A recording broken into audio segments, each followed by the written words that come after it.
In today's news, 9 additional cases of COVID-19 detected in the BVI. COVID-19 testing is free, says Honorable Carvin Malone. Contact tracing and testing continues territory-wide and all clear given as travel restrictions lifted as Anegada residents all test negative. These and more when 284 News returns. I think you need to clearly see what happened. As far as what? You and I, we decided we were gonna take our space. What happened? Yeah, and then I got into an entanglement in August. That's what I said. An entanglement. Yes. Yes. An entanglement. Yes. A little entanglement never hurt nobody. For the month of August, enjoy double the fun when you activate a 2 GB data plan or any hero plan and get double data. But wait, man, we're making things even sweeter. We've got a deal even Jada can't resist. Sign up for Go Fast LTE and get your modem for only $149. The catch is, there's no contract required, but you'll definitely need the willpower to leave. So come get entangled with in August with the home team. 34 years and counting. We ride together. We die together. CCT for life. So you're saying I can ask this cat any question? The cat is connected to the computer. You just type in the question, it will read his mind. There the answer comes.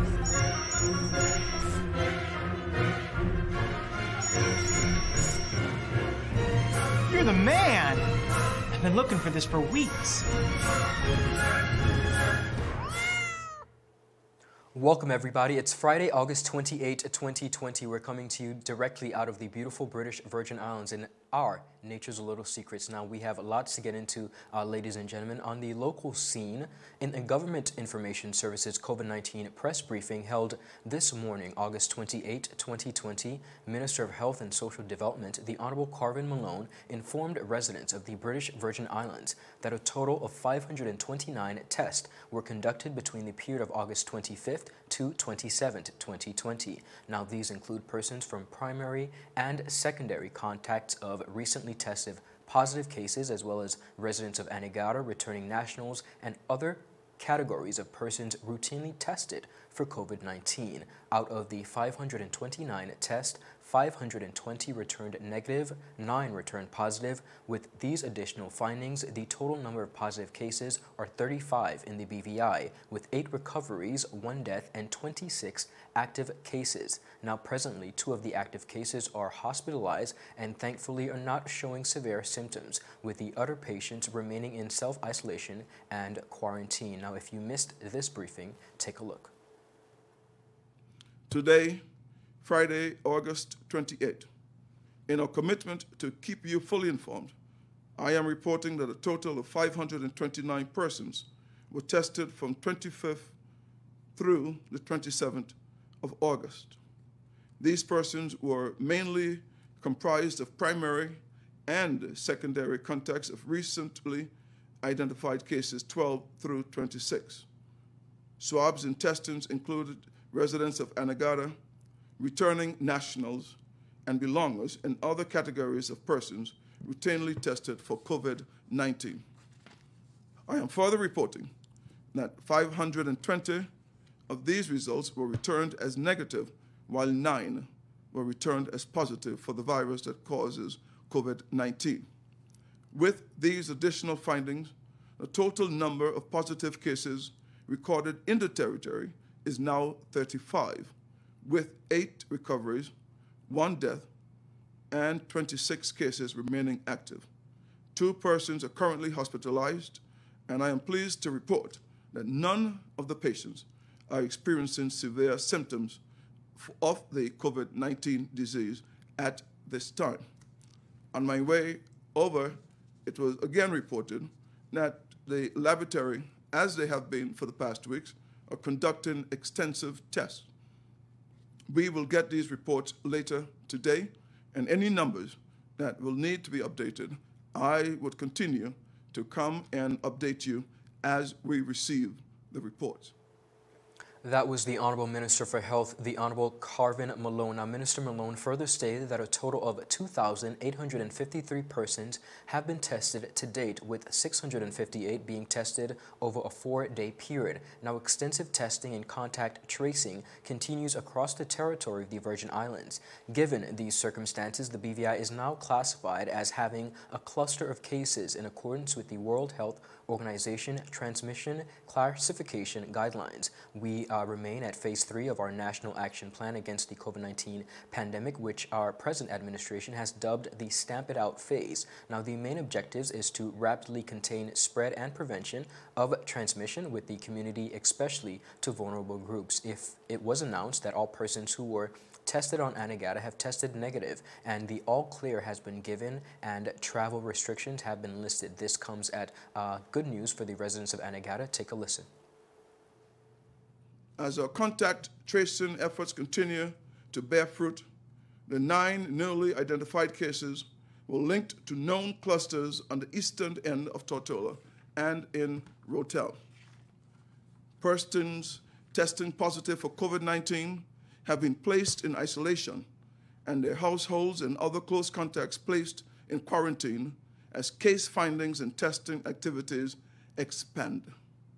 You will be pleased to learn, and I am pleased to report, that all 292 residents of Anegada who were tested as part of the community screening exercise earlier this week have had negative test results.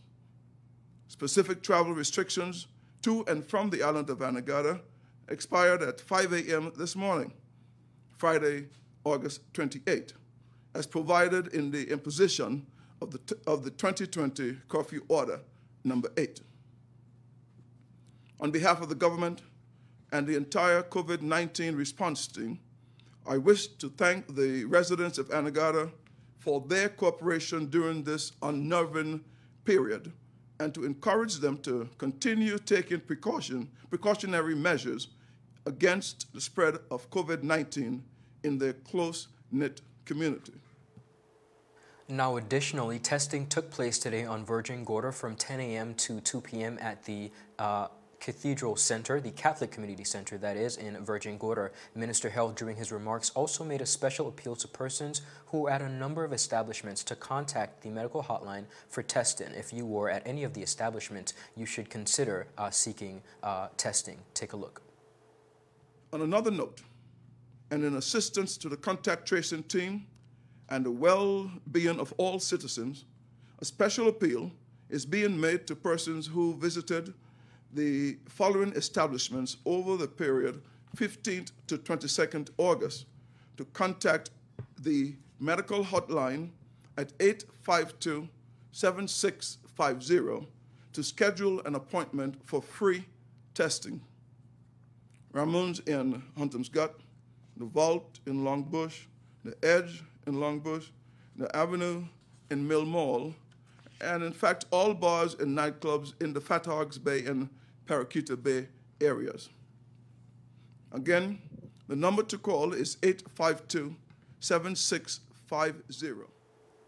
This plea, viewers, comes just a week after possible exposure by these popular facilities. Now, an official advisory was sent out yesterday and reads, and I quote, "Persons who patronize the following establishments between August 15th and 22nd are urged to get tested for COVID-19. They include Ramones in Hampton's Gut, the Vault in Longbush, the Edge in Longbush, and the Avenue in the Mill Mall of Road Town." Now, as was mentioned, hundreds of persons were tested over the last few days, whether voluntarily or through contact tracing, and 9 of these tests have returned positive. But there has been actually some ambiguity as it relates to the cost of testing. We've seen multiple persons alleging online that they paid $135 to get tested, some of them posting the actual receipts to social media. Now, to cement that, if you are to examine the previous publication from government, it says this service has a fee, but based on the new advisory sent out, we see it is now free.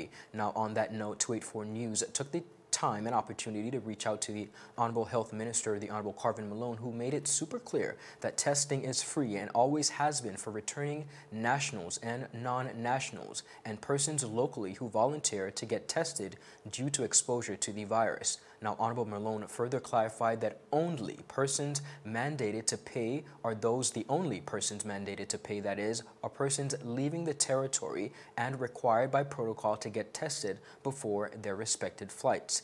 So again, just so you know, and we will make it explicitly clear, testing is free, and that is according to the Honorable Minister of Health. Now, viewers, if anyone you know may have been exposed to these establishments, you are, of course, again, now kindly encouraged to reach out to the relevant authorities and get tested. That number again is 852-7650. Now, I know many persons are breathing a sigh of relief because countless persons have alleged that they were made to pay for the test. Not only that, when there is such a significant cost attached to the testing, of course, in these very difficult times, it can serve as a deterrent because not many persons can afford it, especially in these very hard economic times.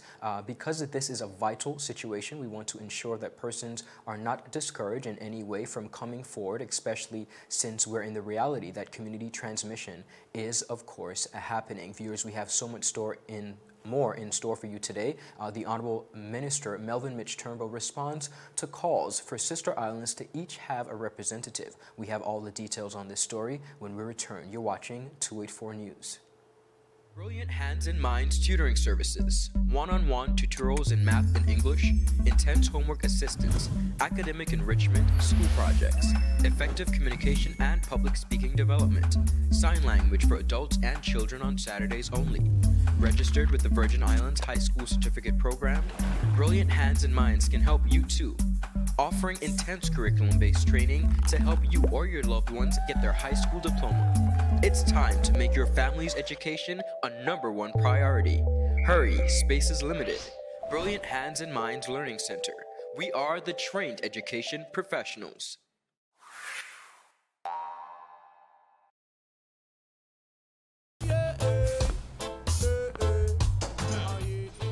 Father Jesus, that line here long like church service. Alright, do enjoy the rest of the day. Next customer line, please. Wait, hold on a second. Yes, Sonny boy, come, yes, Good Sonny. morning. Good morning, Sonny boy. Hold on there. You must have cut fun topic. It's okay, I'll take care of it. What? No man to take care of me. How may I assist you?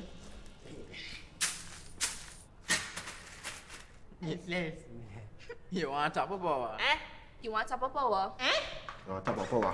Join the prepaid party with CCT and enjoy more affordable data plans, more top-up promotions, more savings with hero bundles, and more value for your money each and every Tuesday with Top Up Turn Up Tuesday. Visit a CCT store today or anywhere CCT Top Up is sold and top up your phone. 5, 10, 15, 20, 25, 30. You want top of power?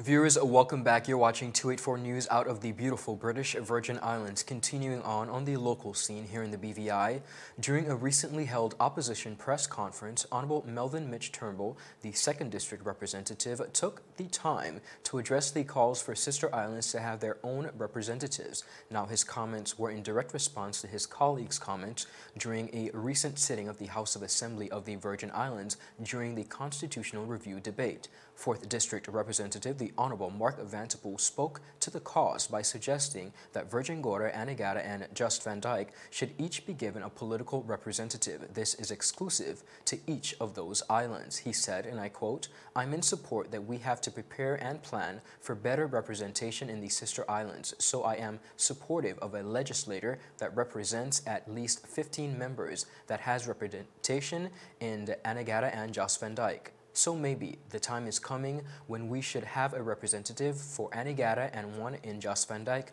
just like we have one in Virgin Gorda, and maybe that representative will help to go and develop Anegada and Just Van Dyke."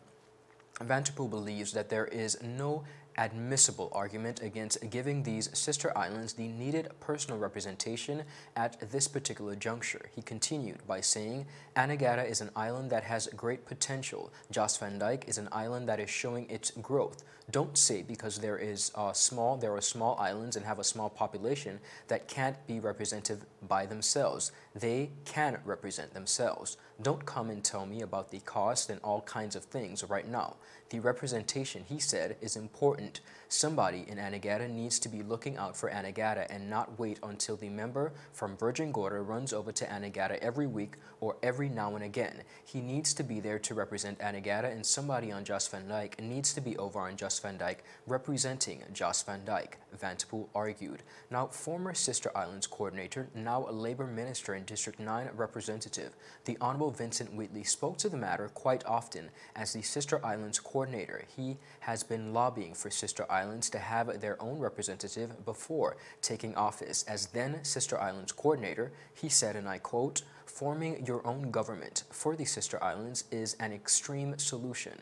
There are much cheaper, easier, and faster ways to achieving what they want, which is more involvement, a greater representation, whenever they feel something is missing." He continued by saying, I think it is important that they get their own representatives because of the geography of the islands. It is hard to properly represent them. So it's either they need their own representation or a different system of representation is needed. Now, that was Wheatley before taking office as the District 9 representative. Now, in response to his colleagues, 2nd District Representative, the Honorable Melvin Mitch Turnbull, who is responsible for a sister island like Jos Van Dyke, adamantly addressed the matter of a sister island representative during the recently held opposition press conference. Take a look. And that's where I'm going to state for the people of Jos Van Dyke, I understand. First, it was the issue with the one case. Then it was the issue with the schools, and then I heard in the House of Assembly that Jos Van Dyke and Anegada needs their own representative. I haven't said anything until now, and here's my response to that. I am not against Anegada or Jos Van Dyke having their own representative. But what I need to happen is for this government, since the last government didn't do it, the things that I have been lobbying for on behalf of the people for the last 5+ years, 5.5+ years now, fix them. Let's get Jos Van Dyke Primary School a proper school. Don't keep telling me about the donors, don't keep telling me about how much money you're getting pledged. Let government put some skin in the game to build a school for Jos Van Dyke, where the people have agreed that they want the school. Let's deal with the roads. Let's deal with the ferry terminal. Let's deal with the mountain road and all the flooding issues and the lack of water. And on top of it, where you have an island that produces and is solely based on tourism, let us stimulate the economy over there, so that the people don't have to come to Tortola for everything. Let us fix those things before you start. So when you fix those things, we could have the conversation, because what you're not going to tell the people of Jos Van Dyke is when they have a new representative, well, you just come, so wait and learn and understand what is going on, and then we will see what we could get done. It's not going to happen. As the representative, I have my responsibility. I love the people of Jos Van Dyke. I serve them to the best of my ability, and we're going to continue to do that. So until that time, don't give me the fast start. If the member for the other district who has 2 islands doesn't represent the 2 islands, let him say so. Don't put Jos Van Dyke in it. I have Jos Van Dyke covered.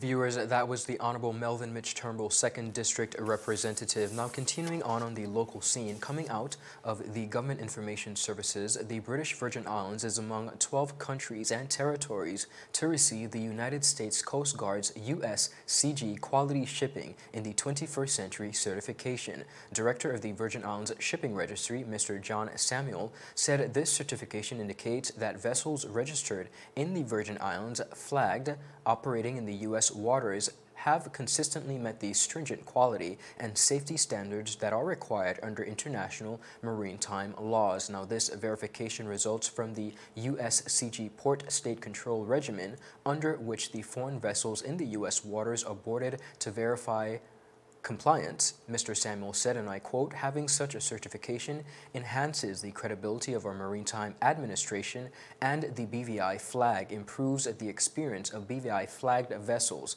operating all in foreign ports." Now, Mr. Samuel stated that the United States Coast Guard places a large focus on implementing substandard shipping and enforces compliance with both international and U.S. standards. He said the Qualship 21 initiative rewards high-quality flag state administrators and ships. He said, the director adding, it provides incentives to encourage quality operations. It also seeks to encourage quality operations and vessels visiting U.S. ports to having few or no deficiencies. Now, the BVI was one of the 16 flagged states that qualified for the Qualship 21 program this year. Now, the certification is valid for the period of 1 year from July 1st, 2020 to June 30th, 2021. The Virgin Islands is a quality flag supported by a capable maritime administration. BVI flagged services can safely, securely, and efficiently enjoy the freedom of the seas and the benefits of international maritime trade. The Virgin Islands Shipping Registry welcomes and supports owners and operators of cargo vessels, yachts, and super yachts seeking an efficient, capable, and responsive certification pattern to support their operations. The administration is continuously implementing and improving and adjusting its technologies to advance in support of its goal and standards, and we see where they continue to do a pretty remarkable job. We are the sailing capital of the world, and as such we must make sure that we're doing our best to stay up to standards. Now, viewers, still ahead, ADRA BVI donates 56 electronic tablets to the Ministry of Education. We have this story coming right up after a word from our sponsors. You're watching 284 News. Is business slow? Cash flow down? Hosting an upcoming event? We can help. Advertise with 284 Media and take your business or event to the next level by enhancing your present marketing and messaging strategies. Allow our team of experts to create a personalized ad that sets your business apart from all the rest. This could be your business or event. So, what are you waiting for? Contact our marketing team at 284media at cctbvi.com. Advertising with us works. I think you need to clearly see what happened. As far as what? You and I, we decided we were going to take our space. What happened? Yeah, and then I got into an entanglement in August. That's what I said. An entanglement. Yes. Yes. An entanglement. Yes. A little entanglement never hurt nobody. For the month of August, enjoy double the fun when you activate a 2 GB data plan or any hero plan and get double data. But wait, man, we're making things even sweeter. We've got a deal even Jada can't resist. Sign up for our Go Fast LTE and get your modem for only $149. The catch is, there's no contract required, but you'll definitely need the willpower to leave. So come get entangled with August. In August with the home team. 34 years and counting. We ride together. We die together. CCT for life. Viewers, welcome back. You're watching 284 News. Now, some very interesting and exciting news, positive on that note after all of the COVID-19 news that we've been hearing. The Adventist Development and Relief Agency, BVI, has donated 56 electronic tablets to the Ministry of Education, Culture, Youth Affairs, Fisheries, and Agriculture to be used for virtual learning in this new era of COVID-19. Newly appointed Director of ADRA BVI, John Williamson, and Island Coordinator of the BVI constituency of the Seventh-day Adventist Church, Pastor Sylvester Williams, made the presentation to the Deputy Premier and Minister of Education, Dr. the Honorable Natalio Wheatley, at his office on August 27th.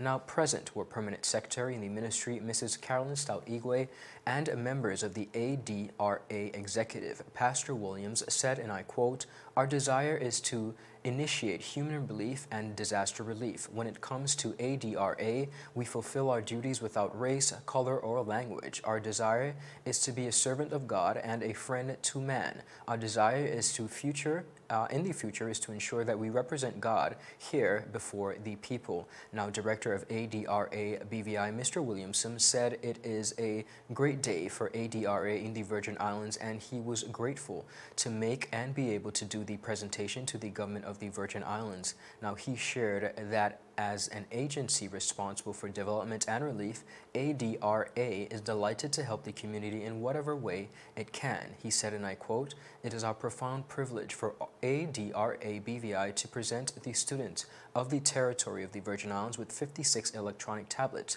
32 of which will be utilized by the government and the other 24 will be donated to private schools." Now, the newly appointed director added, and I quote, "We hope and trust that the students will find these electronic tablets available and suitable for their learning experience due to COVID-19 and the absence of actual teaching in the classroom." Now, Education Minister Dr. the Honorable Natalia Whitley said it was a very timely donation as it comes on the heels of government's announcement earlier this week to continue online learning for the remainder of 2020, believe it or not. Now, I extend, he said, a hearty thank you to RDA for their very generous contribution. He said, the Education Minister continued, "We are facing the COVID-19 pandemic, and as a result, we had to switch to online learning for the safety of our young people." He said these tablets will be used by these young people to provide continuity with the education system and to ensure that they continue to learn their lessons and not